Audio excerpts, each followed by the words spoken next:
Subscribe Prudent social media channel and press bell icon for latest notifications.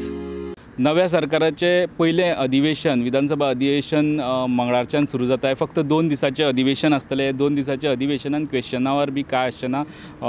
या अधिवेशना पयल्या दिसा मुख्यमंत्री जो 306 रूल हांव सस्पेंड करून बाकीची हेर कामां जी अधिवेशनान जावपाक जाय ती सस्पेंड तितूंतल्यान ते सस्पेंड करतले. या पयल्या दिसा या अधिवेशनाच्या पयल्या दिसा स्पिकराचे ह्या वर्साचे पयले सेशन आशिल्ल्या कारणान गव्हर्नराचे अभिभाशण जातले.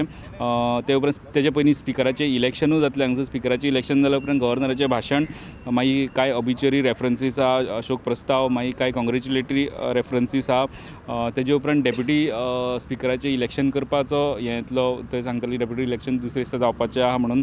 तेजे उपरांत दुसरे दिसा फर्स्ट डेप्युटी स्पिकराचें इलेक्शन करतले आनी तेजे उपरांत मुख्यमंत्री एन्युअल स्टेटमेंट म्हणजे बजेट मांडटलो आनी तेजे उपरांत हे जे बजेट आहा ते फुडले 5 ते 6 म्हयन्यां खातीर वोट ऑन अकाउंटाचेर पास करून घेतले. व्हिडिओ जर्नलिस्ट ओमकार फळारी आनी चेतन गवस वांगडा लौकीक शिलकार, प्रुडंटा खातीर.